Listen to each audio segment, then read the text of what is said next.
Thank you so much, everyone, for being here this evening for tonight's debate. I hope that you have had a good evening so far, and tonight we have an interesting motion before the House. The experts on this motion from Love Island, Made in Chelsea, and University Challenge, respectively. And we really do want to hear your points from the floor too. So if you are unfamiliar with the format, the way that this will work is each pair of speakers will speak in alternation. We will hear from Marcel first, and then John Clark from the University Challenge side. I will then open it out to all of you, upstairs, downstairs. You can make a point in proposition of the motion, opposition, or abstention if you want to question the wording, what we're all doing here, anything at all. And if you could just wait for a microphone to reach you, please state your name and college or institution. That would be great for the record. Without further ado, I will move straight to the debate. In first position and speaking to open the debate as a whole, we have Marcel Somerville. Marcel, the floor is yours. Thank you, Madam Speaker, President. All right, so what I'd like to say on behalf of reality TV and Love Island, it was a very enjoyable 7 weeks of my life. It was slightly intense. Having to put up with the same people for 7 weeks is quite intense. I'm pretty sure most of you lot have to do that at university during your terms. But yeah, it was fun. It was fun. Obviously, like, you go onto the TV program, like, you're one person, you come off, you're totally someone else. I never thought I'd be in university, but I've been to quite a few universities recently for Freshers' Weeks. Have you ever been getting drunk? No? Do you lot not drinking it? No? No? Right, no, obviously not. But yeah, so, yeah, reality TV. There are quite a few pros to it, but there's obviously the cons of it as well. You're being watched 24 hours a day. Everything that you say is being recorded. So sometimes you feel like you can't really be yourself, even though you are being yourself, because you're just being natural. But yeah. Tom, where are you, Tom? You alright? Yeah. So guys, what have you got anything to say? Ask me questions. Come on, throw some questions at me. Do your thing. I've run out of stuff.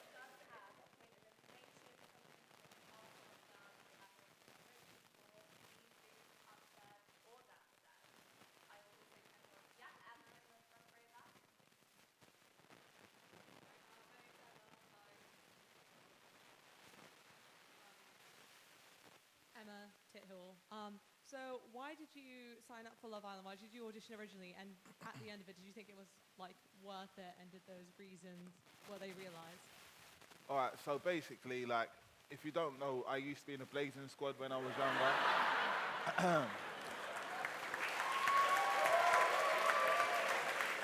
It's all right.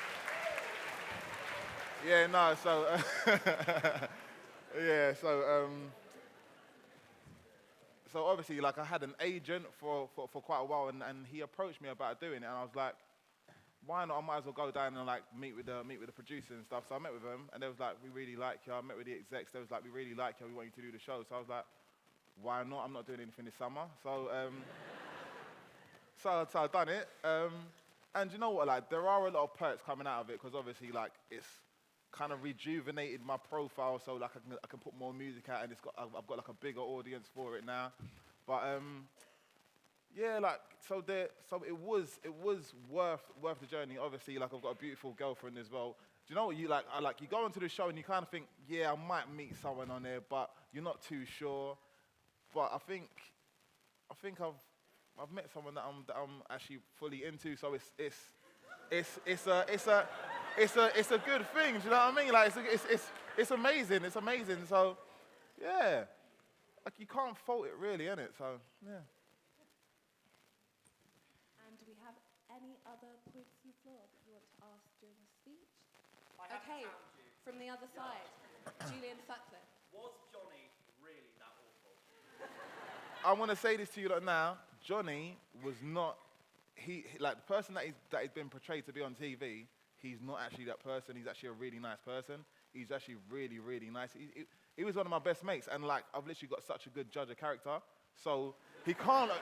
There's no way he could be like, because he was made out to be the biggest villain of the show, but he definitely wasn't. 100% wasn't the biggest villain of the show. Yeah, in the front row there. Hi, Royan from ARU. What was the worst thing about being on Love Island? The worst thing about being on Love Island was, all right, the challenges were really fun, but I'm telling ya, we used to be down at that challenge platform for about 5 hours sometimes, just doing the same challenge, waiting for everyone to do the thing in the blazing heat. You're wearing sometimes you're wearing things you don't want to be wearing, like tight shorts and stuff like that. And it was quite intense. It was quite intense doing them challenges. So they were really annoying. But yeah, I think that was definitely the bit that I kind of didn't like the most. And I think we have a point just there in the second row in the dark shirt.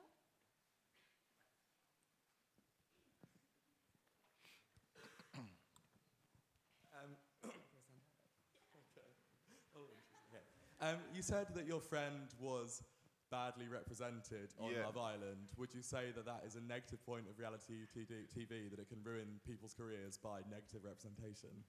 Good point. What I'd say, that's a really good point. Basically, we was every day we're being filmed for 24 hours. We're everyone's saying different things. There are loads of people doing things that you probably don't see in the hour that you're watching on the TV. So you can get edited into being the worst person just by them taking you doing a few bad things throughout your day, whereas you could be doing loads of nice things, but because you've already become that character on the show, they're gonna make you be that character for the rest of the time that you're on that show, because that's your character from their casting kind of perspective, innit? So yeah, it is quite an intense. What's the best way to put it? You are leaving your personality and your appearance to people in the editing suite. So yeah, sometimes that can possibly be a risk if you do sometimes do things that wouldn't be seen as nice. Yeah. And a point down here on the left. Hi, do you find it annoying that people recognize you everywhere, or do you enjoy that? Do you know what? It's again, there's perks and cons, because obviously, if you go into a shop or you go into a thing and everyone goes, "Oh my God, it's him from Blazing Squad or him from Love Island," yeah, right? Sometimes you get free stuff and you're like, "Yeah, sweet, this is amazing." But at the same time, when you leave the shop and you're walking down the street, when you've got a million people going, "Oh my God, it's the guy from Love Island, let's take a picture, let's take a picture." When the selfies, when you're doing about 100 selfies walking down the street, that can sometimes be very annoying. But free stuff, selfies, you got to kind of balance it out a little bit. So. And if we take some from over here now, just in the shirt there.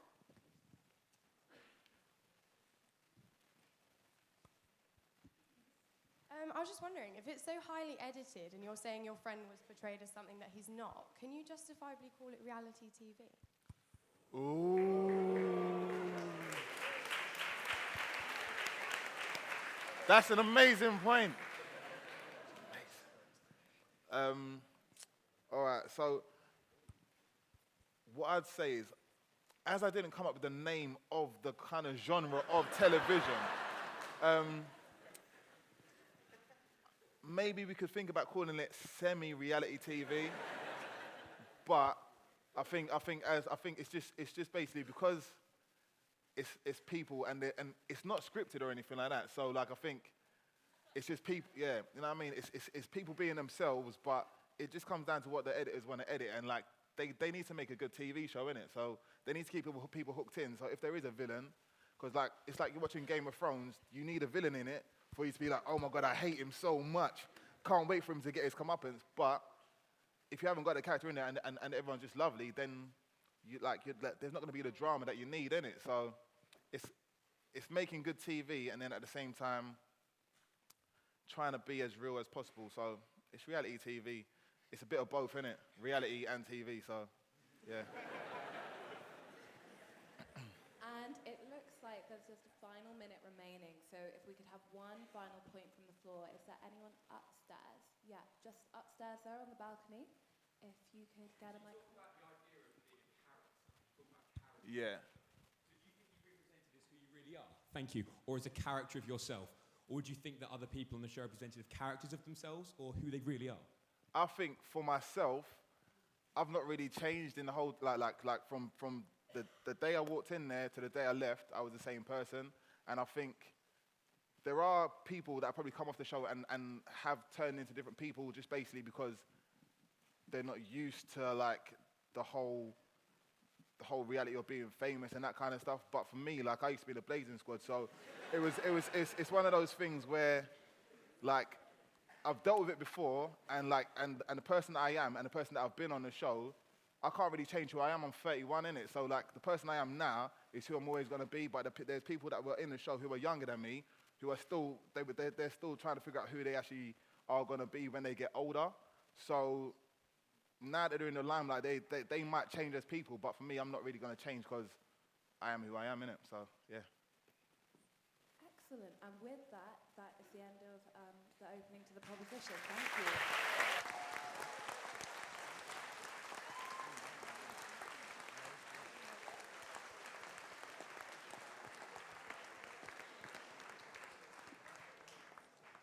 Thank you very much to Marcel Somerville for opening the proposition, and thank you to everyone who made a point from the floor there.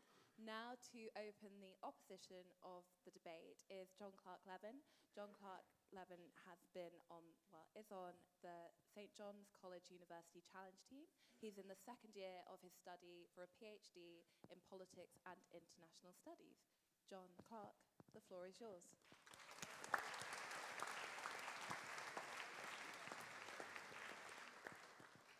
Good evening, ladies and gentlemen.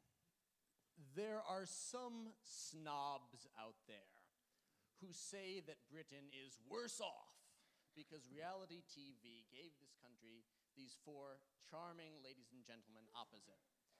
But as an American, I tell those snobs that they are very lucky indeed because reality TV gave my country Donald Trump.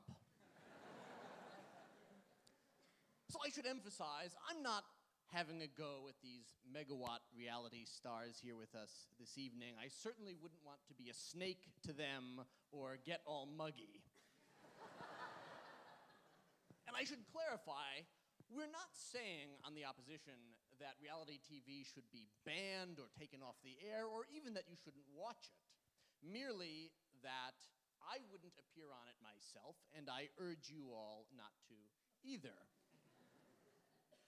I specify, too, here, I'm not talking about contests of athleticism, talent, or intellect.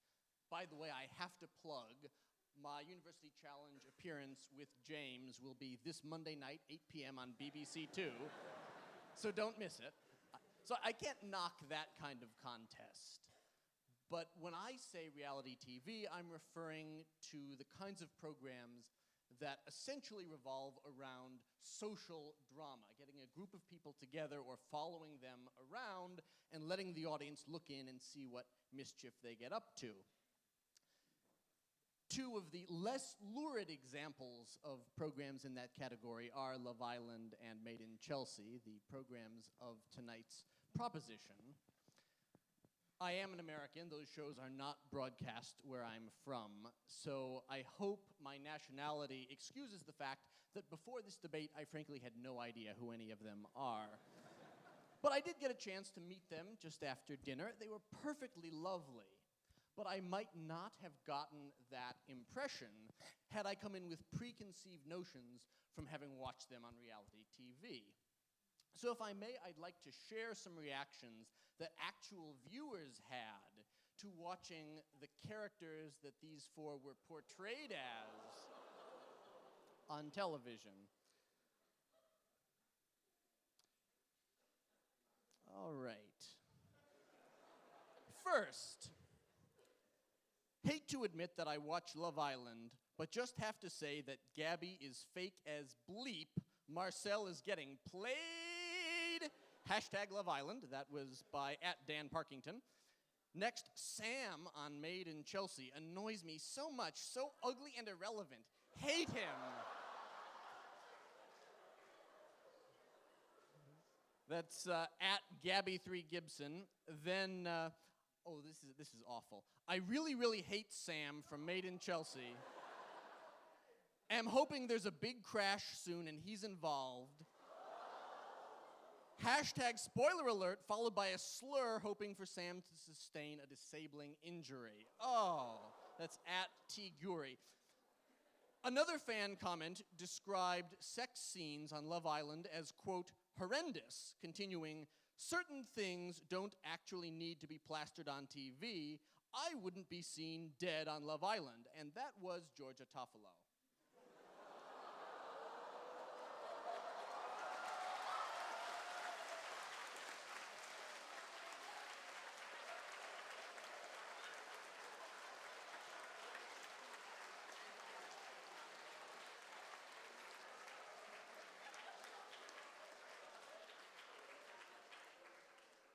Now, I honestly searched Twitter for about an hour searching for bad stuff about Marcel, and honestly, I couldn't find a single bad word about the guy. Everyone adores him. Well done, sir. But now, yes, these are just anecdotes, but they do illustrate a very important point about reality television, that it brings out the worst in people, from contestants and viewers alike. So I'll put this out to the audience. Ladies and gentlemen, when you watch programs like Geordie Shore or X on the Beach, what do you feel toward the people on those shows? Is it primarily admiration, awe, inspiration? Do you wish you were more like them? Or is it a sort of gleeful horror, disgust, or schadenfreude, or do you feel glad, frankly, that you're not like them? So if it's the former category, mainly admiration, hands up, please. Okay, I see two. If it's something in the gleeful horror family, hands up. I think the room has spoken there, even from some of the contestants themselves. So I ask you then, think about that feeling, really stew on it, feel that feeling for a moment, and then ask yourself, would you want millions and millions of people to feel that feeling about you? Because this is no accident with reality TV. This is the formula. This is what draws viewers in by the millions every single night. And so in order to draw in viewers, the only way they can attract those eyeballs, they have to portray reality TV contestants in a negative light. And when you're on the show, as Marcel said, you can't really control it. The editors cut people together in shot by shot to make them look stupid or nasty or like a tuna melt. Anything to stir up that drama. And unfortunately, once you sign up for that, there's really no going back. What that means is, if you think for a moment what the things are about yourself that you would most like people to know, realize once there's black and white footage of you romping in the sheets with a near stranger, that's the thing that ascends to prominence about your public persona. From then on, every time you meet someone almost, the image that they have seared into their mind is that preconception. And so that's unfortunately quite a burden. You might say to yourself, well, I wouldn't do anything embarrassing. But remember, the producers control this, again, as Marcel told us. So put simply, reality TV exploits people. I sincerely admire the proposition for enduring that exploitation so gamely, with such aplomb, for learning even to like it and profit from it. But let's be honest here, that isn't something that I would wish on someone I love, and if you wouldn't either, I urge you to vote against this motion. Thank you very much indeed. Elder, do I have to go? No. What do I have to say? I have no idea. I just rambled on for like 5 minutes and asked the questions. Thank you very much, John Clark, for those opening remarks for side opposition. It is now the chance for anyone in the chamber to make a point from the floor. First of all, I'll ask for points in proposition, then opposition, and then abstention, which can be if you're undecided or anything that you would like to hear addressed in the rest of the debate. So first of all, would anyone in the chamber like to make a point in proposition of the motion? Yeah, just there in the fourth row.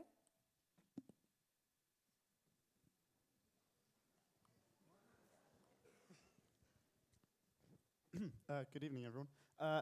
I must confess, very shamefully, I haven't watched any of your shows. I do watch University Challenge, I'm really sorry. But is reality TV any different from Shakespeare? Let's think about how misrepresented Richard III is. Shakespeare gives us, as do your shows, very real insights into human interaction and emotion. Might these lovely people not become protagonists of cultural phenomena which last for centuries and ascend far beyond any human vanity about embarrassingly romping in the sheets? Thank you.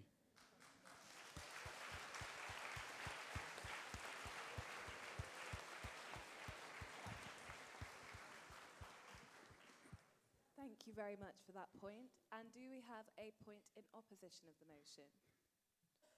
Yep, just over there. Please remember to state your name and college for the record. I'm Rebecca from Trinity.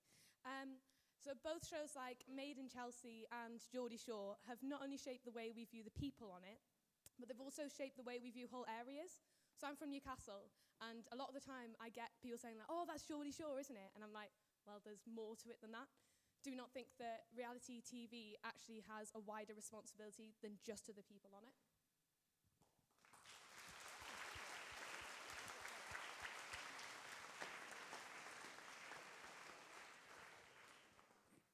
And finally, do we have a point in abstention in the motion? Someone who would like to raise a question or something you'd just like to hear in the second half of the debate?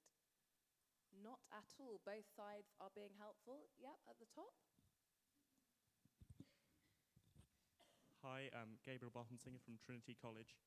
I was wondering whether really in this debate we have people who are qualified to argue the opposite case. Because I would say that the University Challenge stars are also reality TV stars. It's a different kind of reality TV. It's dressed up differently. But all the qualities we're saying are negative about reality TV, exploiting people, editing them to make them seem weird. In university...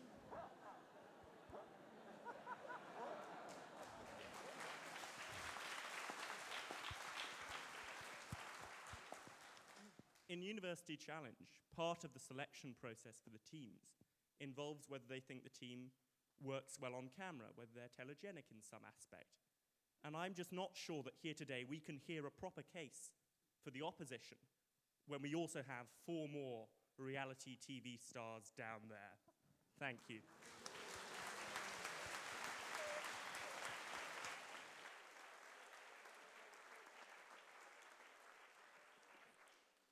Thank you very much for that final point, and hopefully the speakers in the rest of the debate will address that and the other points made from the floor. So, returning now to the main debate, speaking second on side proposition is Gabby Allen. Gabby is a professional dancer and fitness instructor and finished 4th with Marcel in Love Island 2017. Gabby, the floor is yours. Bottom stuff.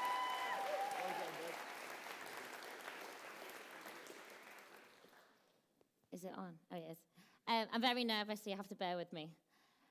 I have to say that I've never watched any reality TV, ever. I've never watched Love Island, Made in Chelsea, or anything like that. So I had absolutely no expectation other than having some sort of platform from the show after being in it. You know, with being a dancer and fitness instructor, because there's so many of us that are trying to do well in that industry, if you have some sort of following behind you, you get looked at with more, you know, you have more certainty of getting further within the industry than you do if you only have 30 followers on Instagram. So that was my first thought when going in, and I tried to be the most real to myself the whole time I was in there. knowing from bombshells that came in that they tell you how you're being perceived, but they weren't allowed to tell you too much, but they tell you you're doing well or people hate you. And you're like, shit. But I think going in there, you are just laying all your cards on the table and you're saying to people, you can do whatever you want with me. Like, you know, Johnny, I have to back up Mars on this. He is one of my favorite people in there. And when I spoke to him after we came out, he said to me, it's actually really good, you know, because I was perceived as a villain, so now I can do whatever I want and no one gives a shit. I was like, yes! So, you know, it can work out in whatever way possible. Like, if I was to be perceived as a villain, I would have been absolutely devastated. And also, you haven't watched it, but I didn't have sex on TV, and I'm actually very proud of myself because, thank you. Because, well, obviously, I'm like, good, I hope not. Because it is one of those things, now coming out, when people meet you, I wouldn't want someone to meet me and go, I've seen her bouncing up and down on a bed with some guy, you know, that she's just met a week before. So to me, that is something that my brother asked me not to do, but even if he hadn't have asked me to not do it, I still wouldn't have, because there is thousands of cameras on you at all times, watching your every move. Like, you literally, you'd pull a funny face and then be like, oh, I bet you they call that. And they did, because we've all seen the memes.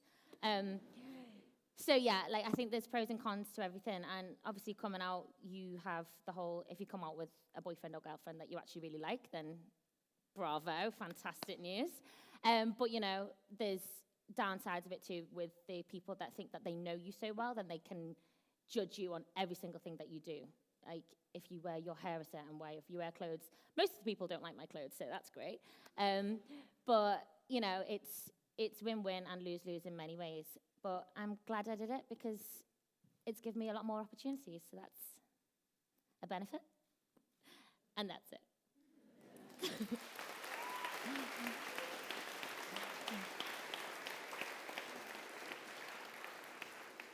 Thank you very much. And because side proposition will be the more interactive one, although opposition you can also make points of information for, does anyone have a point of information they would like, a question they'd like to put to Gabby from upstairs or downstairs, or something about the debate that you want to hear further developed?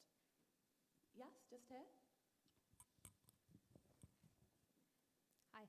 So I read an article actually today about the fact that you kind of regretted slightly the fact that you'd had to give up your fitness lifestyle for the fact that you were kind of being such a prominent figure and making so many appearances.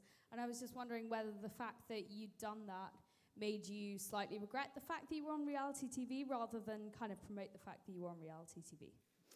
Okay, so coming out of the villa, you are approached with many fashion brands and all that stuff. And to make money fast is basically what everyone does. So that's why everyone's Instagram page is full of fashion stuff, which I archived a lot of it today, by the way. And I think some days I do wake up, because I used to train up to 10 hours a day, and I wake up and I think, all I did this week was eat pizza and not do anything. Because when you're on the go all the time, you don't have a chance to do anything. So in that aspect of it, I do miss, because that's my career path and that's what I really want to focus on. But then I can't say that the money hasn't been good too, because you do get paid. Like, people have stupid money. Like, it's ridiculous. I'm like, why are you paying that for that? But obviously, if that's the benefit of it, then why not, you know, take it while you can? Because next year I could be back to teaching again. And, you know, I think now I'm really focusing on where I want to go with my career. Like, me and Marcia were even talking about it before we got here. Like, fitness is still my main priority. And I think now that I've got the first 2 months out the way, and, you know, I've done what I needed to do in order to, like, you know, I've got, like, a line-in with quiz and stuff like that. But long term, I'm not changing my career prospect. I still want to do fitness and dance stuff. Excellent. And we probably have time for about one more. Is there a point from downstairs or upstairs? I think there's just one over on the left-hand side on the balcony.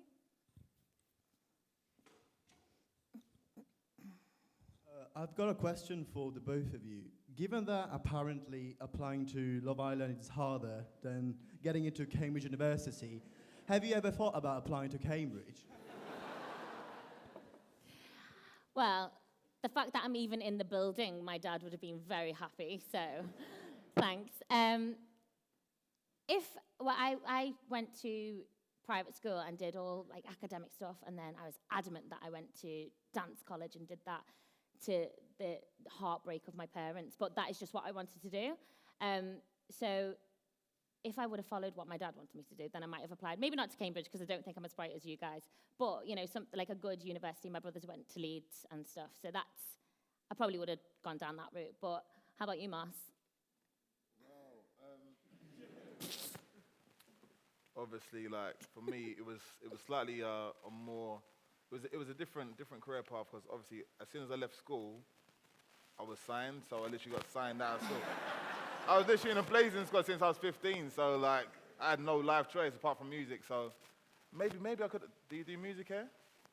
I could have come here and done music, but I learned on the job, innit? Like, so obviously, like I learned how to do like music production. I know all about royalties and publishing and all that kind of stuff, but I learned it all from life experience. So basically, yeah. you probably wouldn't have applied. With that, I think that's the close of the second speaker on proposition. Thank you Thank very you. much, Gabby. Well done, bro. Thank you. Excellent. Now moving across to the second speaker on side opposition. Maya Bear is a Trinity College representative from University Challenge. She is also a finalist reading English here. Maya, the floor is yours. Thank you. Firstly, I'd like to thank Madam President for inviting us to speak here. It's almost as terrifying as meeting Jeremy Paxman, but like not quite. So this is obviously a University Challenge team, right? Because there's 3 boys and 1 girl. Yeah, unfortunate. I think reality TV is probably better in that respect. There's a bit more representation for women, but we'll get onto that later. First, I'd like to address Gabriel's point. I totally agree. University Challenge is reality TV, and doesn't that make us more qualified than anyone else to say why we wouldn't do that harrowing experience again?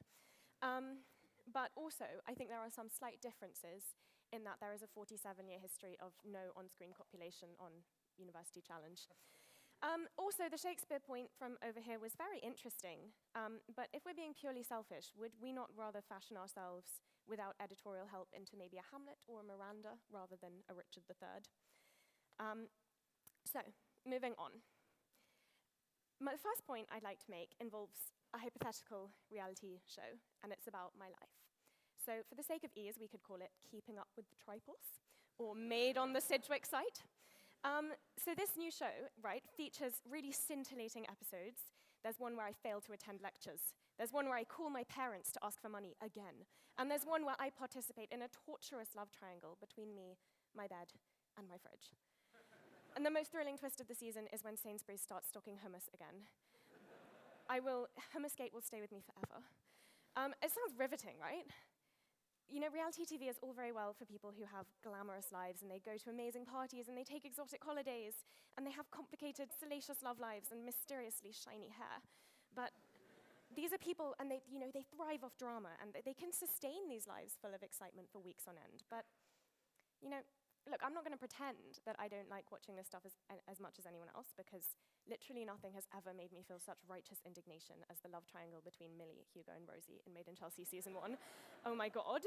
And obviously, everyone's watched those shows about people with really weird medical conditions and addictions where they eat the inside of the sofa and stuff.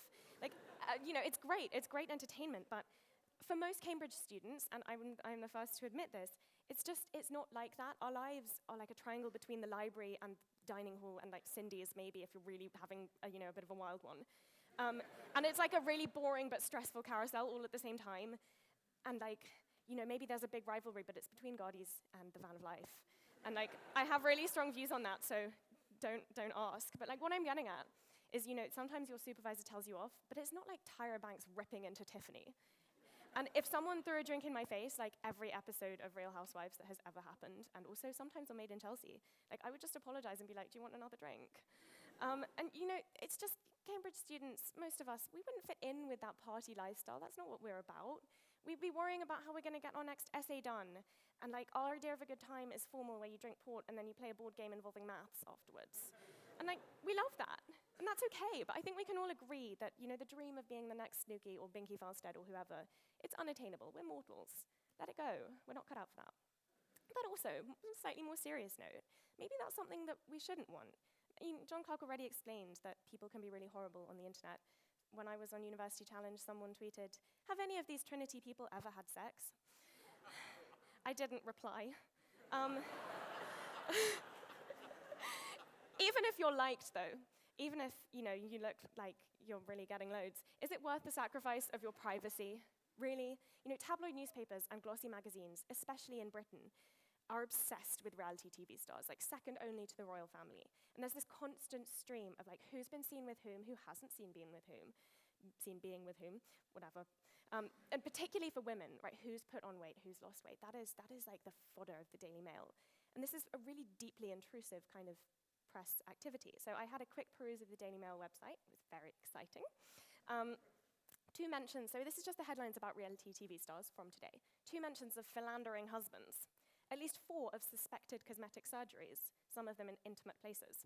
Several descriptions of women allegedly flaunting random pieces of flesh while carrying out everyday activities. God forbid that a woman might reveal some of her flesh or have it perfectly toned, as they always say, for any reason other than the consumption of the Daily Mail. But as far as certain media outlets are concerned, these women are just there to be watched, without cease and without their own input into that and into how they want to be presented. And this is a kind of constant, horrific personal commentary on the most intimate aspects of people's lives, and that's something I can do without. I think the reason for this intrusion is inherent to reality TV. So before the smartass in the audience is like, isn't that just being famous? No, it's not just being famous. It is because reality TV blurs the boundaries between people's personal lives and what should be out in the public sphere. And I'm not blaming people who go on reality TV for this. I think it's entirely the fault of the press. But this is an inherent generic quality of reality television, that everyone becomes public property, and especially for women, everyone becomes a piece of meat. Combine this media culture with reality television, you've got a recipe for objectification and intrusion. I have a really good example of this. Gemma Collins from The Only Way is Essex discussed her miscarriage on another reality show called In Therapy. And she was, after that, hounded by journalists and paparazzi, demanding details of the most horrific experience a woman could go through. I'm not saying that this happens to everyone who ever appears on reality TV, and obviously people do have a choice over what they reveal and things like that. But I would want to be able to control what information the world receives about me. And I also want to be able to go to the shops in my slippers and go to the beach even if I'm, not perfectly toned or having a bad hair day or whatever, and not be constantly aware that someone is watching me and photographing me and waiting for a wardrobe malfunction or a family argument or, anything without the slightest qualm about how I might feel. Because being a reality TV star, it's like being Louis XIV. Bear with me. Okay, so he has, all of these noblemen, and they watch him every minute of the day, and he has got someone to dress him, he's got someone to bathe him, and he can never be left alone. And that's what it's like being on reality television, because by definition, you don't have a private life. Your private life is entertainment, and that doesn't appeal to me. So, obviously, I think it's a choice that should be allowed, and that's not what we're not arguing that reality TV should be banned. But we just think that we would prefer to stay at home and watch other people's lives get exciting, rather than put ourselves in the public eye and out there for public consumption, as reality TV stars do. So we urge you to support the opposition.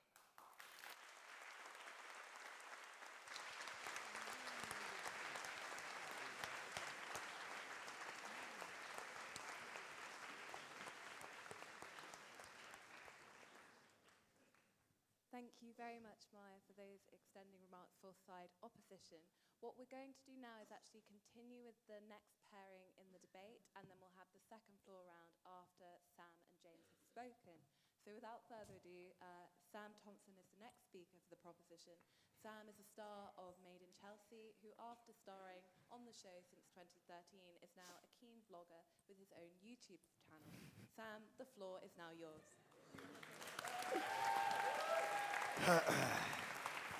Wow. Should not have done this on a hangover. I can tell you that much. You are amazing, by the way. Yeah. To be honest, I just think we're all built differently. As you said, I love it. I love everything about reality TV, all of it. Since being at school, I loved all the attention being on me. I got sent out a lot, and reality TV has allowed me to do what I love most, and that is entertain people.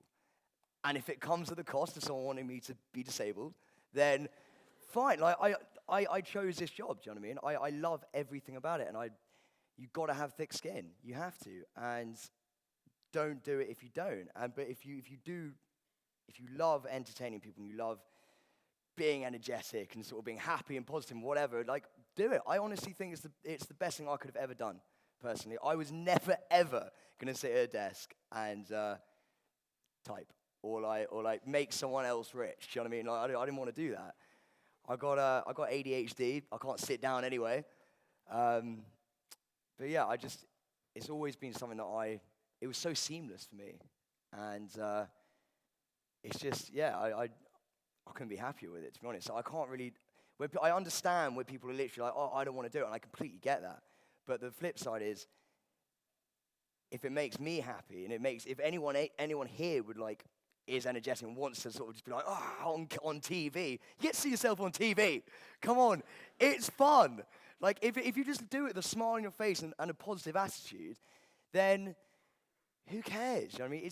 It's great, and I don't really know what else to say, to be honest. Like, as I said, we're all built differently. Like, you guys are real intellectuals. Do you know what I mean? Like, I would love to be intellectual. I'm not. I'm just happy-go-lucky Sam. Do you know what I mean? And that kind of just, I would hate reality TV to go because then I wouldn't be able to do what I love.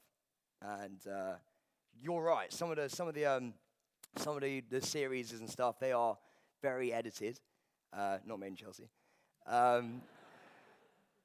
And as Marcel said, yeah, like it's a balance between having reality and television. And people love watching. Why does Geordie Shore get so many ratings? Because people like seeing people bang on TV. Like you enjoy watching people like do these things because you wouldn't like to do it yourself. Do you know what I mean? And that is entertainment.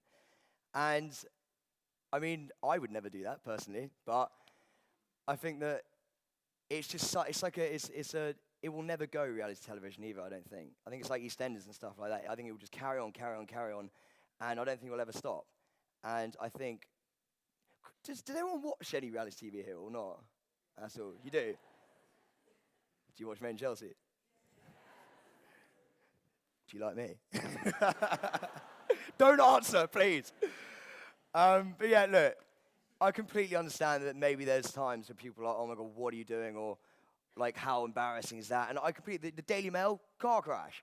But people like read it, do you know what I mean? People it's like a magnet. People literally are, the comment sections, there's hundreds and hundreds of comments. And that shows that the society we live in today, people like to get involved. We're having a debate right now in Cambridge, do you know what I mean? Like, people want to get involved with it.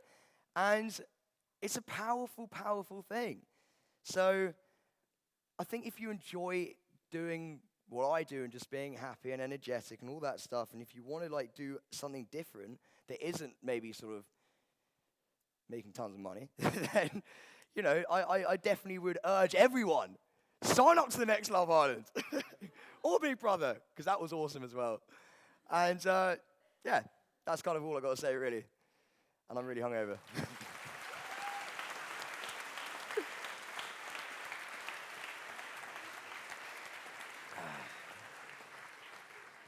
Yeah. Thank you very much, Sam. And again, if anyone would like to make a point of information, ask Sam a question, I think we've got one back there. Go ahead. I'm Naomi from Downing. I do actually watch Made in Chelsea. I'm a bit obsessed. What's up, Naomi? Okay. So. Come on! Yes! Okay. So actually, I wanted to pose a question. It's partially following on from what you said, Sam, and also from what Gabby said. She mentioned that after shows such as Love Island, it's a very much get-rich-quick. It's a lot of fame, a lot of attention all at once. As an individual on Made in Chelsea or on one of these reality TV shows, at some point that fame, that money, that attention runs out. What effect does that have on the mental health of an individual? And maybe that's a reason why you definitely shouldn't be on reality TV. Wow! What am I going to do? No! I agree. I completely agree. YouTube, baby. That's why you do it. Yeah, I completely agree. The entertainment industry is taxing on mental health. Like, it really, really is. Like, having people, you can have as much thick skin as you want, but, you know, when people want you to die, it ain't great. And, yeah, you're right. Like, it all goes at some point. But we go at some point as well, do you know what I mean? So, it's like, it's the best, like, memory. I've got so many amazing memories from doing what I've done. And, like, you know, when I'm sort of 70 or 80 or something, I look back and literally be like, I cannot believe how lucky I was to do what I've done. I honestly see it as a blessing, nothing more. I really, really do. And like with the Daily Mail articles and all that stuff, there are so many bad things, there's so many things in life. And you can pick out negatives for everything. But like, I will look back on everything I've done and be so happy and so grateful for what I've done. And I don't think it's about the money either. Like, it is for some people, and some people don't have the luxury of going to private school or anything like that, or coming to like an amazing university like this, or some people literally need to make money, and they're like, right, well, this is the best way to do it. Some people are like, right, I will sleep with someone on camera, I'm going to make 100 grand. That will set me up for life, do you know what I mean? So, like, it's about actually being able to live as well, I suppose, for some people. And, I mean, for me, it's not about that. For me, it's just, I love being a dick. just annoying people. But, like, yeah, it's all about the love, to be honest, but I understand what you're saying. Any more questions? Another point from the floor. There's one over here on the right-hand side.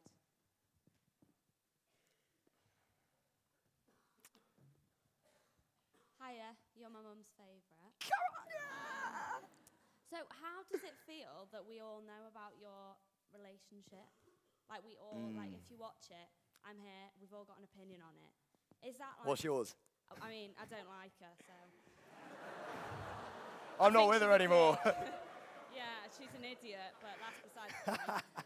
Like, what does that feel like? Because I know if my mate's like, we don't like your boyfriend, I'm like, oh, but you've got a nation.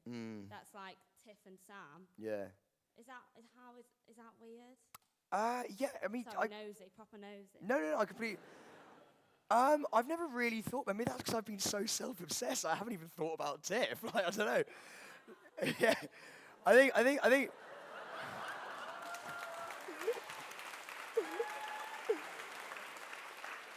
I completely understand what you're saying. I think that, like, it is, if people don't like your relationship, that kind of sucks as well. Because being on TV, you only get an hour, and like, I don't actually know how long, but a lot of that's ads. Do you know what I mean? So, I think that, like, there's a lot of things that me and Tiff did. We're not together anymore, you'll be happy to know. I got dumped, man, as well, yeah. Savage. But, yeah, no, there's a lot of times that, like, you know, you do, like, lovely relationship stuff, and it just doesn't make the cut, do you know what I mean? Because at the end of the day, as Marcel said, they have to make a good TV show, and me just sort of waving to my girlfriend who's just there, and her waving back, like doing little things that we used to do with each other, doesn't get shown. So it is kind of bum out a little bit, because people only see the arguments, and people only see the negatives, and I understand why that is. I hope for the day. I think that people loved Love Island, not because of the shagging or anything like that. They liked it because of, like, the friendships that were formed, and, like, the relationships between people, and, like, the genuine, like, organic feel of it. And I think that's kind of gone away from reality TV quite a lot, and that's what, you know, I think Made in Chelsea's trying to sort of bring back a little bit. It's just sort of like friendship, companionship, happiness. It doesn't all have to be doom and gloom, do you know what I mean? Shoving it down people's throats after they got back from a hard day's work. I don't think that's how it should be, but that's how annoyingly reality TV is kind of going. So, yeah, it is. I don't know how I went on that tangent, but yeah. Yeah. We have time for one final point for Sam. There's one just in the back corner there. Hello. Hello. Because you're on Big Brother as well, could you tell us about the difference in experience between making Made in Chelsea versus making Big Brother? Absolutely. It's a massive, massive difference. I loved Big Brother. I loved everything about it. It's you in your most raw form. Like, it's you having hairdryer wars with someone, do you know what I mean? You can't get any more, like, just me than that. Like, Made in Chelsea is There's the amount of times we get asked is no script, no nothing. If I was going to be an actor, I'd be a proper actor. I wouldn't be a reality TV actor. Do you know what I mean? I wouldn't go, right, give me the script. It's all real. The only thing that isn't is the locations that we go to, the scenes. Do you know what I mean? So the producer will call you up going, what's going on in your life? And you will tell them what's going on in your life. They'll be like, right, do you mind if we film that? And you say yes. And then they go, right, well, can you come to this location? You walk up. And then you go, oh, okay, you don't know who it's going to be with. And you're like, oh, it's him. And then they go, right, do you mind telling them what you told us, basically? That's how it's made. And it's a scene. Do you know what I mean? That is a scene. And although it's all real, that is like you're standing there and you have a mark and you're looking at someone and they're looking back at you. And that's not very me. Big Brother was very...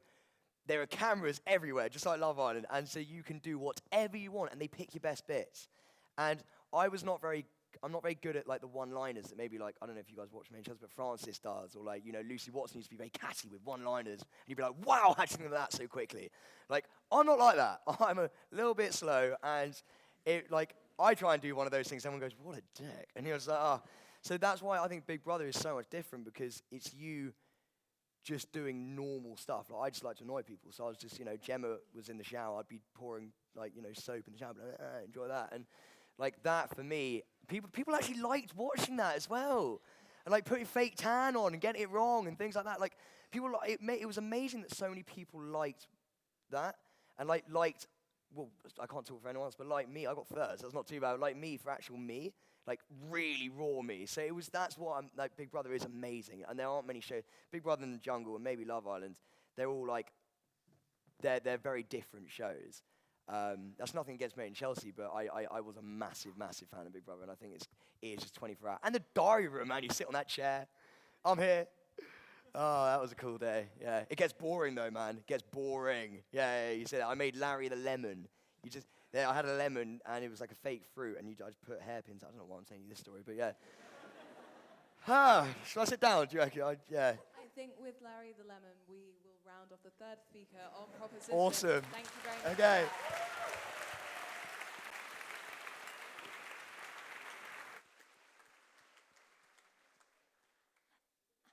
Thank you very much, Sam, for continuing the proposition. And now we move to the third speaker on opposition. James Devine Stoneman is the captain of the St. John's 2017 team on University Challenge. He is in his second year of study for a PhD in material science. James, the floor is yours. Well, good evening.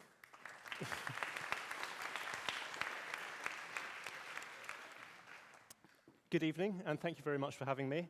I don't know quite what I've done to deserve being here, but I want to persuade you tonight that going on reality TV provides the very opposite of what most of its participants actually desire, and that's fulfillment of some kind. So in our lives, we're all familiar with the need for attention. We want attention from our friends, from our family, from our lovers. Indeed, I'm one of the biggest attention whores out there. Why else would I be here tonight at short notice being told that I've been given 7 minutes to be the center of attention? But I think that appearing on reality TV is a totally different ballgame. And having the attention of the public on you through the most intimate details of your lives can only be damaging.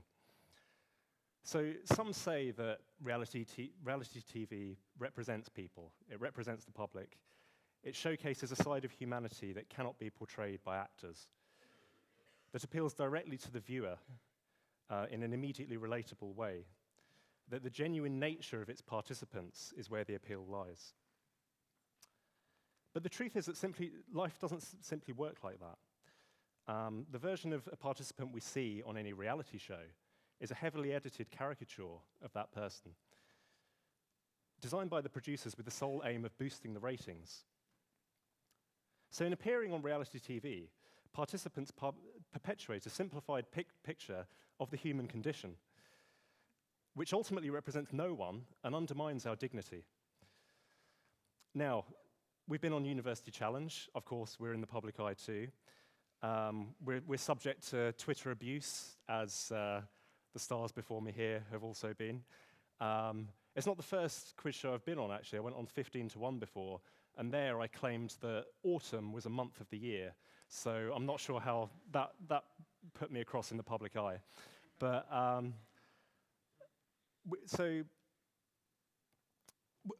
think the difference is that we're not revealing intimate details of our lives.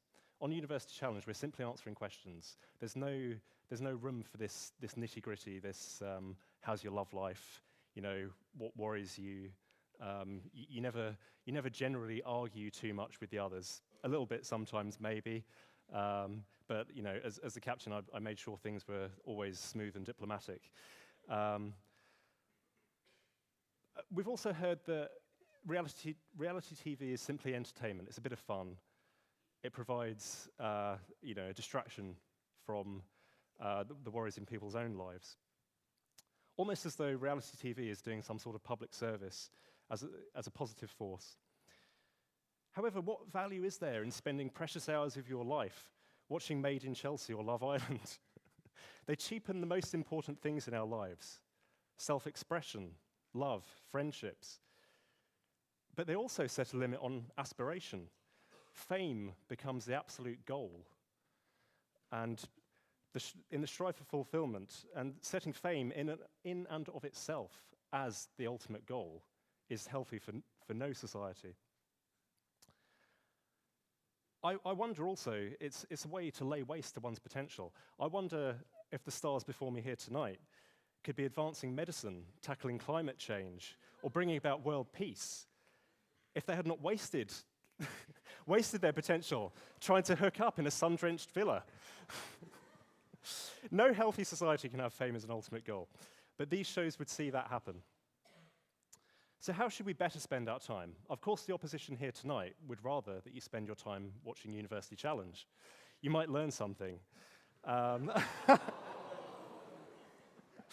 But also Monday 8 p.m., I should say. But shouldn't we exalt knowledge as a goal for the public to seek, to inspire the public to seek education, to value education? But now I want to turn to the more damaging aspects of appearing on the reality show in itself, because good people go on reality shows. I'm not saying otherwise, but I feel that the ultimate effects are damaging. So what about the particular case of Made in Chelsea, where you go on and you have to display the most intimate details of your life in a carefully set scene, a scenario in front of a camera. This necessarily must lead to the need to detach oneself from reality in order to portray what's going on in your own life in front of a carefully constructed setting for the viewer.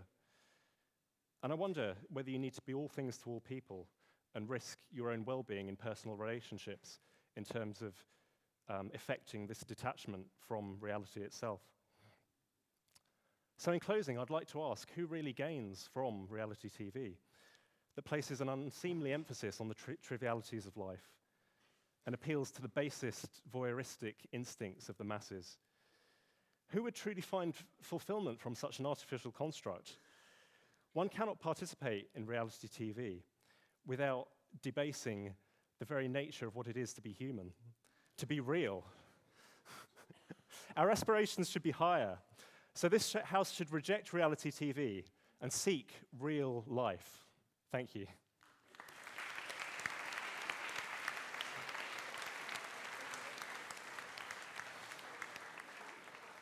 Thank you very much, James. And I think you have about a minute to go. So does anyone have a point of information for James or side opposition in general, especially as we're about to go into our final floor round?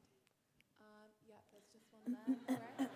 Oh, okay. First of all, let's hear from side proposition, and then there are a couple of hands over to the right-hand side. So Marcel, or Gabby, whoever. Okay, just really quickly. Before I did Love Island, I didn't have enough money to give to charity and stuff, but then since coming out, not only am I working closely with a charity that's brought them a lot more publicity and with a lot more people following them and giving them more money, but it means that I can actually give more to a charity that I believe in too. So that's given me something beneficial from it.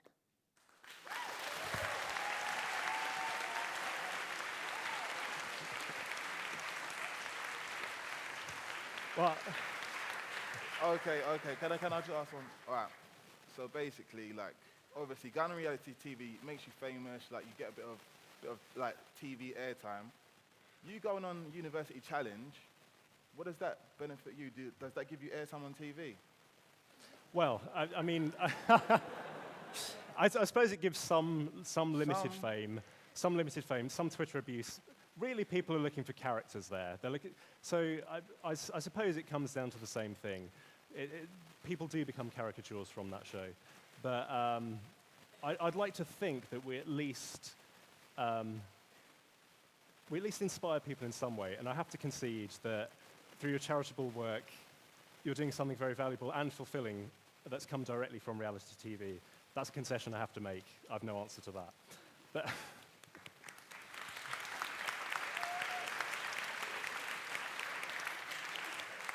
Okay, I'm going to take a point from Sam, and then there is someone in the third row who I'm going to take a point from, then there'll be one more. So keep thinking. Sam. I don't think fame is the be all and end all of going on TV. I think that for some people it is, but then again, for everyone has different goals. Do you know what I mean? Certainly for myself, I think it's just for entertainment. I like being on TV. It's fun. Do you know what I mean? And I think that's a very narrow-minded point of view where you're like, it's just about fame, because for me it's certainly not, and I'm sure for other people it's not as well. It's just what I want to do. So yeah.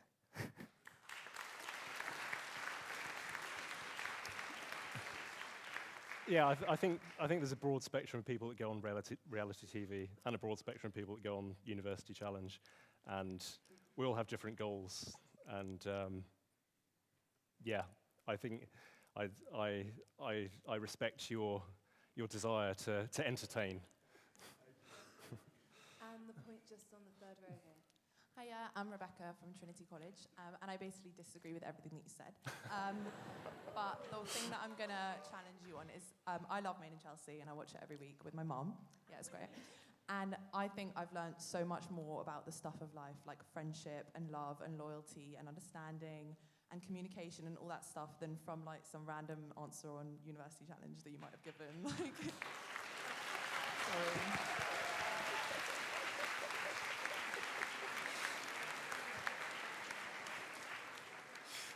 I guess the very nature of our show is that we can't really express too much love. That would be a bit inappropriate.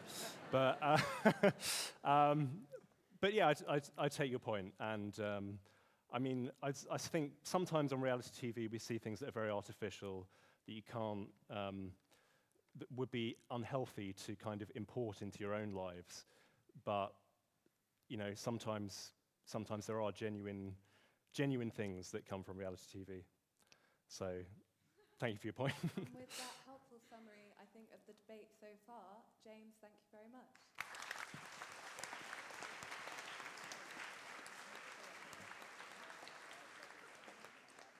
So now, before we go to the closing pair of speakers, there's a very quick floor round. I think that perhaps Marcel and Gabby have to take their leave now. But thank you so much, both of you, for joining us tonight and the debate as a whole. Marcel and Gabby, everyone.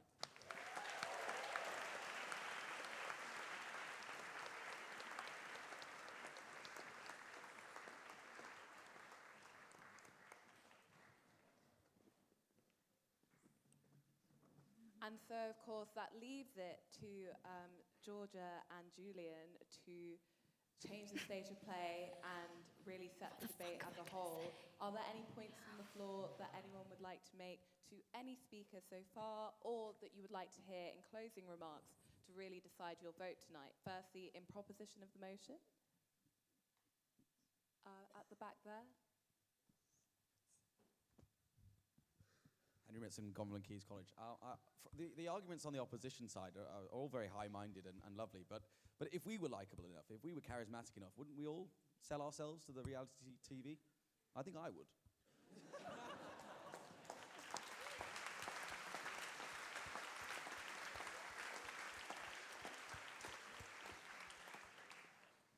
Thank you very much. And now a point in opposition of the motion.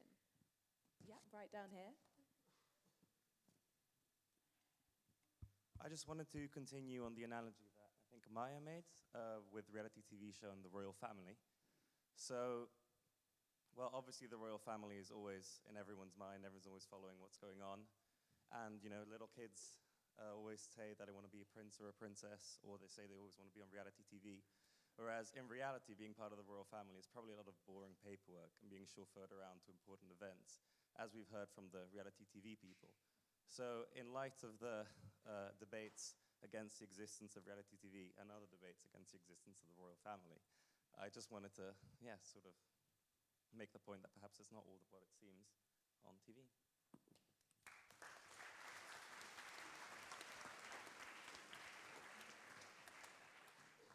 Thank you very much. And finally, are there any points in abstention of the motion that anyone would like to make upstairs or downstairs?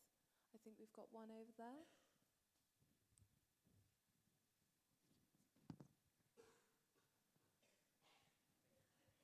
I wanted to pick up on something Sam said about being thick-skinned. I mean, clearly from the hour or so I've met you so far, it seems like you've got thick skin, but I just wonder how that works with your family and friends around you. Because they obviously, you know, they don't make a conscious choice to be in the situation. Do they watch the show? Do they read the tabloids? And how's that affected your relationship? Thank you. There is a right to reply, so Sam, if you wish to. Actually watch it together. Yeah. When there's something really horrible, they like to talk about it because it makes them both feel a bit better, you know? It's a bit weird, but... Yeah, I mean, my mum loves it. She's been on it. She wants to be on it more. I'm like, Mum, just leave it alone. But yeah, I know what you mean. Like sometimes your parents are like, oh my God, why did you do that or something? But at the end of the day, in life, your parents are always going to be like, so you're going to do something wrong, do you know what I mean? So I know what you're saying. It is, you do have to worry. There are times where I think, oh God, my mum's got to watch that. But so I always try to prepare my family before something awful happens. So she gets a phone call at about 8 o'clock on a Monday night, and I go, Mummy, you know, got to brief you about what's going to happen this evening. It kind of lessens the blow. You do nothing wrong. No, but if I was to. You're fine. Nothing like you, bloody hell. My poor mum, literally, every time she gets a phone call, she's like, oh no. Okay, wonderful. Well, thank you.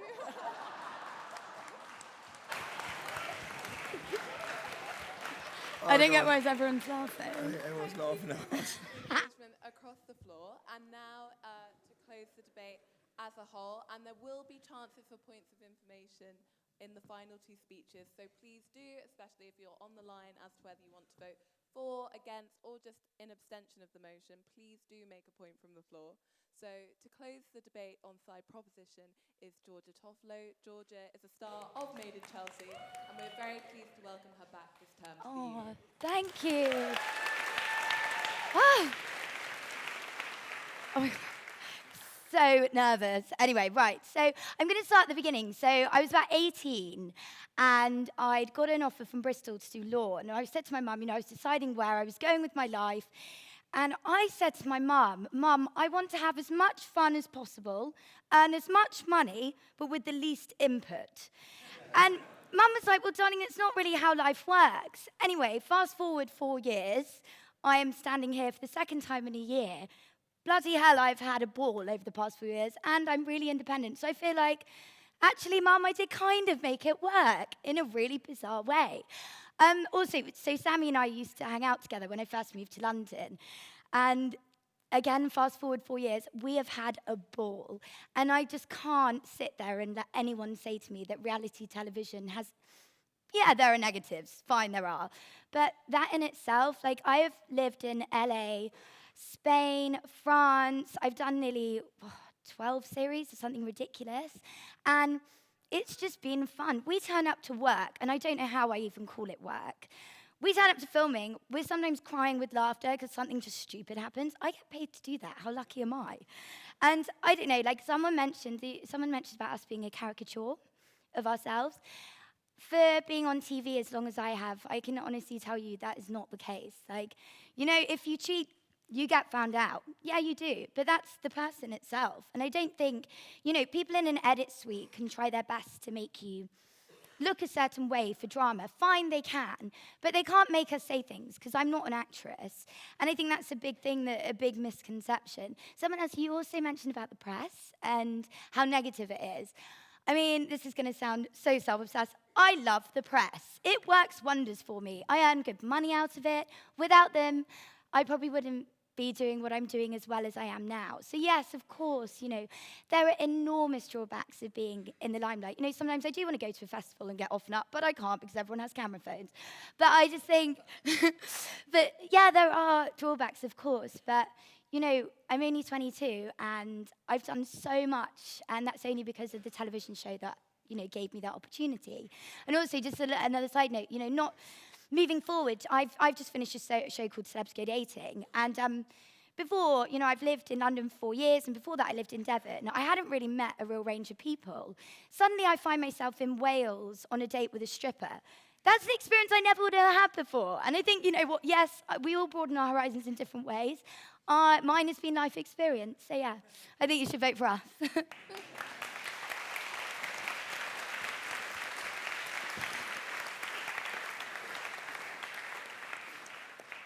you very much, Georgia. And does anyone have a point of information they would like to make? It looks like we have one in the front row there. Hi, I'm Sam, and I'm from Morlin. Firstly, I think you're lovely, and I hope you don't take what I'm about to say personally. Oh, it's okay, don't worry. God. You obviously both have lots of followers on Instagram. You're both very popular on social media. And do you think it's a fair point to say that a lot of that is in part of your image and the way you look, and people finding you attractive, or people wanting to look like you, irrespective of your gender? No one wants to look like me. That's a lie. My sister follows you on Instagram. She finds you very good looking. Come on! But I was just wondering, you mentioned you're 22. I was just wondering what happens when you get to 30 or 40 and, your looks fade, or... No, I'm sorry. Or you get to 30 or 40 and suddenly you can't rely on your Fine. image to help you, and you have nothing to fall back on. I was just wondering what you...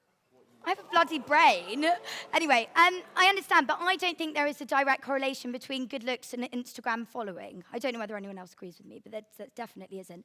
I think also it's connected to the show. So with the show, right? I think it will carry on for a really long time. I've grown up so much. Binky and Josh met on the show. They've now got a baby. Why will the show ever end? Similarly with Instagram, I don't know why people would stop liking stuff just because... fine, if I'm not in the media, they'll stop liking it, but I don't understand how that's the drawback. Things change, I won't want to be doing this forever, believe me. It's great while you're young, but when I'm in my late 20s, early 30s, I think I'd like to settle down, and I don't think it's feasible doing what we do. Same as why, Binky doesn't film as much now. But yeah, I understand what you're saying, but I don't, and also I think it's very important with social media to be very transparent. Like I try to do because so many young people follow us, and that's an enormous responsibility. I think some days I do wake up and I do an Instagram story and I'm like, oh my God, I'm so spotty today. And people actually really recept well to it because it means that you're normal. And I'm really against everyone over editing photos and stuff like that. So I think, yeah, it's a massive responsibility. Do understand what you're saying though. It's a good point. Rude, if it came up rude, sorry. It's okay.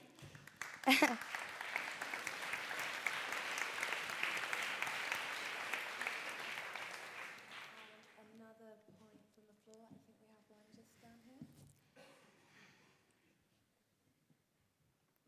Hi, Natalie from Downing.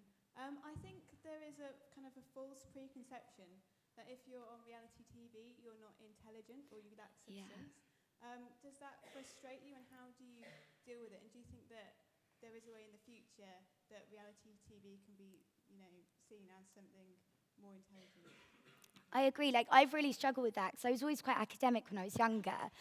And then suddenly I started doing the show, and I'm quite active on Twitter. That hasn't changed. That's always been the same from before I did Made in Chelsea.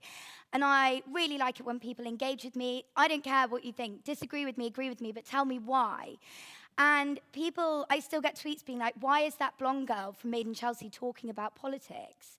Well, why not, So I completely, yeah. You literally just said what I think all the time. But I don't know why there are these misconceptions about us. We're normal people. We're living our lives. And yes, it is shown on a TV program, but that's the only difference. What's funny? Oh, okay, fine.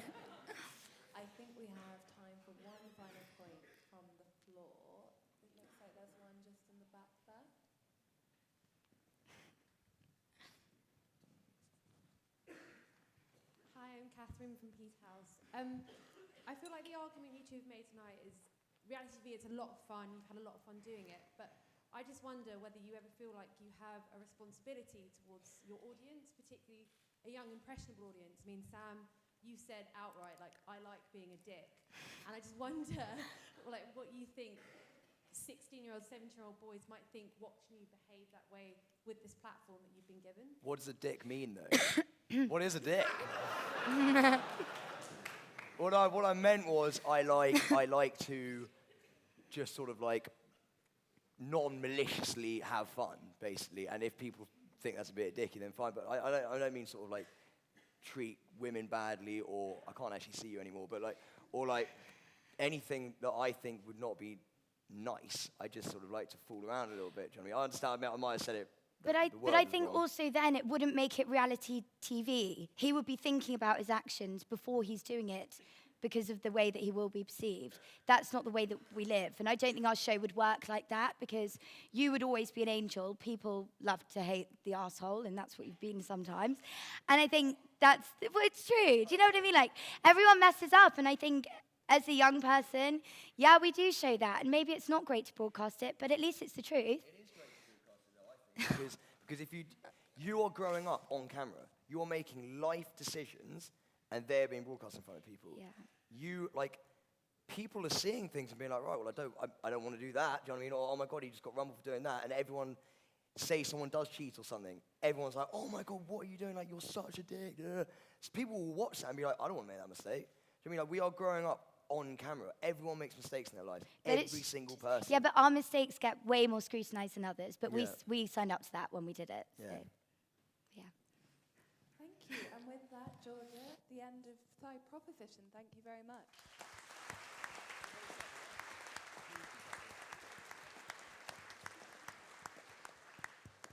And a big thank you to all our speakers on Side Proposition for putting forward so many arguments. And now, to close the debate as a whole, we have Julian Sutcliffe.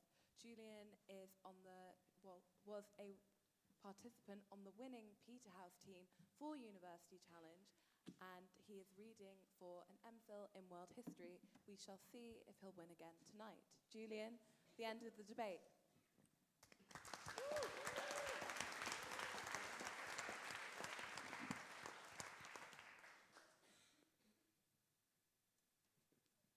Some of you might recognize the dramatic sip of water a University Challenge contestant must take before saying any answer. I've got to open by saying that I binge-watched Love Island. Like, I started 2 weeks behind and watched 2 episodes a day for, no, 3 episodes a day for about a week. It was quite something. It really changed my life experience. And I watched every episode. I tweeted about it. I voted in the things. I loved it. I even made my parents watch it. And my dad thought it didn't quite live up to the name because people weren't, I don't want to embarrass him, but he didn't think people got around enough. When I watch Love Island, I don't understand it. I don't understand what people mean by the phrase, little bit leave it. If only Marcel was still here, because I would ask him to tell me. Sorry? Oh, sorry.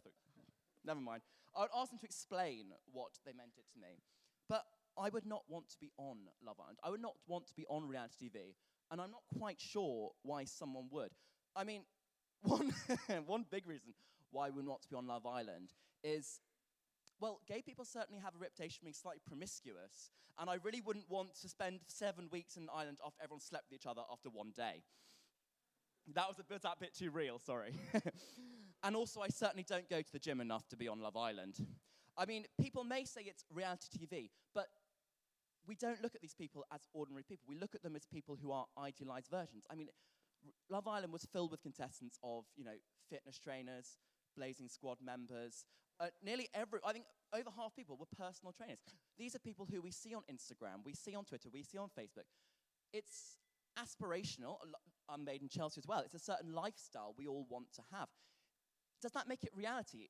I don't know if it does. It makes it a life that we want to lead. It makes it people we think we can never be. People don't watch Love Island thinking, that's who I am. People watch Love Island. It's it is an aspiration thing, but I don't know if it's a healthy thing. It's, people who, well, obviously, there's people who post on their Instagrams, people who want attention, not that people on reality TV necessarily want attention, but it's the same idea of that. It's people who want validation, people who want to feel like they're doing something. I mean, I was on University Challenge, as some of you may know. And I don't think I did it for attention. I don't think I did it for fame. I did it because I thought it was really quite funny. I mean, we did it as a laugh. Some of you might remember the eccentric member of my team, Oscar Powell, who made it onto page 3 of the Daily Mail, actually. No, yeah, was it even the Sun, maybe? Well, it was a page 3 of something, not least my college newspaper. And he was mocked and mercilessly ridiculed in the media. People said, oh, look, this guy looks like some kind of blonde toff, he's awful, he probably murders babies in his sleep and things. And I can assure you that, as far as I know, Oscar has never murdered a baby in his sleep. He is, in fact, a vegetarian. I think my slightly serious point to make is that my team captain, Hannah, and actually someone else I know who was on University Challenge, and Only Connect, my friend Ellie Warner, who would have been here today, but she's got an awful, awful sore throat. This is a problem on TV, that people look at women and they think they have a right of ownership. I mean, for me, it was really, I had about 10 creepy Facebook ads. I got the occasional Twitter message that made me very uncomfortable. But I don't get people adding me on LinkedIn a year after I finished being on TV. I don't have someone ask them to come to their laboratory analysing blood lactate for Chinese people. And I don't have anyone telling Ellie, which they actually told her this, that she looks like she's never had a good night out in her life, which she says is fair enough, but I have had 1 or 2 good nights out in my life, and I think some people here can attest to that. Yay. Oh, God, I'm so... Moving on swiftly. I think the problem Maya made a really good point about how a University Challenge team, it's 3 boys, 1 girl.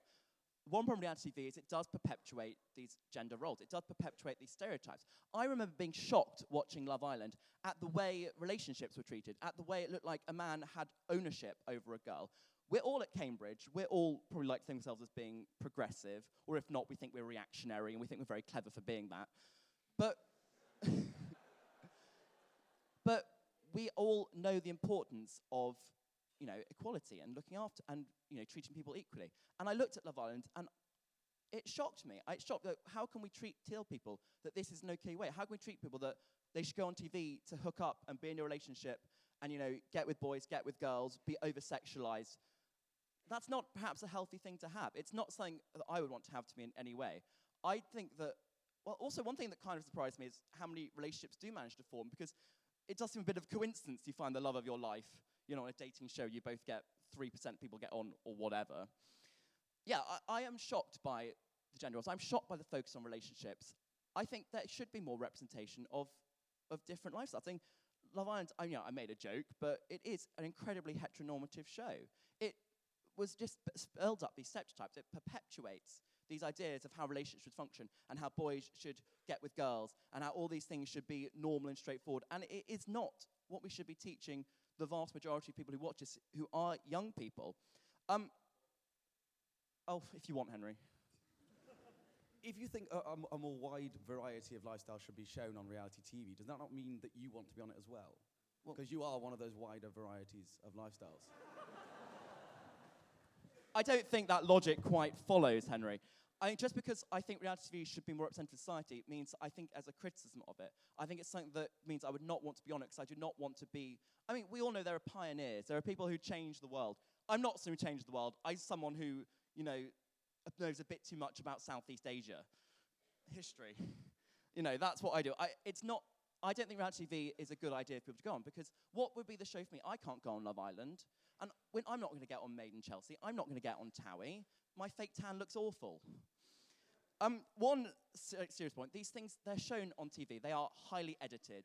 You described the way you said scenes, the way it's set up. You're going to act differently under camera. I think you're not going to act wholly natural. I mean, I know this being on University Challenge. People chose their outfits very seriously. I mean, I had a bird jumper, which I spilt wine on the other day. Quite sad. But anyway, I had my clothes that I thought would make people, think I was funny. People do that. People know they're going to be on TV. They know how they're going to appear. It's not going to be reality if you're on TV. It may not be scripted, of course.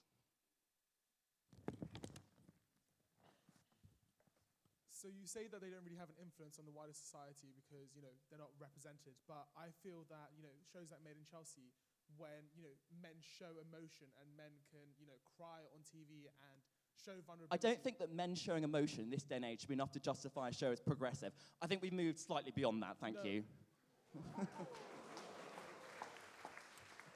I don't think we can say, oh, this man is emotional means that this TV show is fantastic and a role model. I think there are thousands and thousands, not thousands, dozens of TV shows out there which are far, far better and give far, far better examples for people to follow.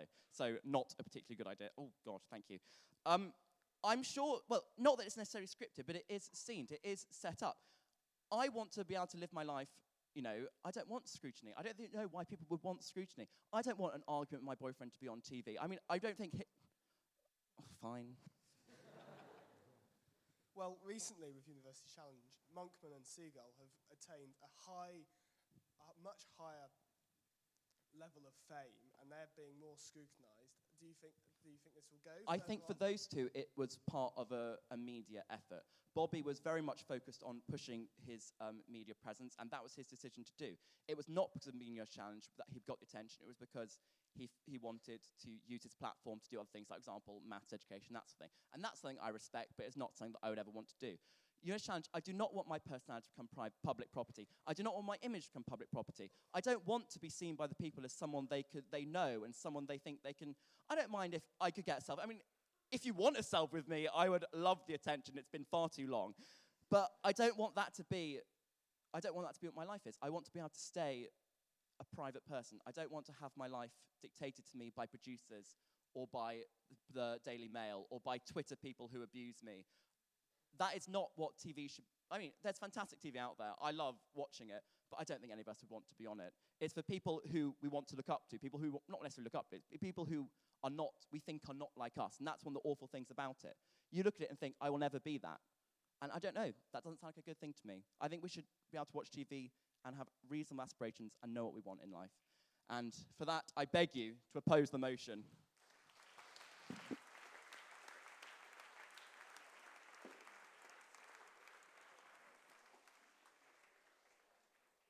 Thank you very much to Julian for those remarks and for closing the debate as a whole. And thank you to all of our speakers tonight, to Marcel, Gabby, Sam, Georgia, John Clark, Maya, James, and Julian. I hope that everyone who made a point from the floor as well feels that they did make a contribution. And a couple of notices before we go to the vote itself. Firstly, a reminder that the tennis player Boris Becker will be here tomorrow at 2 p.m. Also, that there are a number of events next week, including the varsity debate. So if you want to hear Oxford versus Cambridge in this chamber, be here on Tuesday at 8 p.m. We are also hearing from Chelsea Handler, the TV host, and Simon Sharma next week. So keep a lookout for all of those events. All of these events fall within the union's open period, so whether you're a member or not a member, it really doesn't matter. But do remember that by Wednesday at midnight, the discount period will be closed. So try to make a decision by then and really enjoy the events in the meantime. As ever at the union, voting is by your feet. Tonight, the motion before the House is this House would rather be on reality TV. So if you would like to vote in favour of the motion, I ask that you walk through the central door and to the right-hand side. If you would like to vote against the motion, please walk through the left-hand door marked Noes. And if you would like to vote in abstention, please walk through the centre. I ask first of all that you allow the front two rows to exit and all our guests tonight to go first. Thank you so much for joining tonight.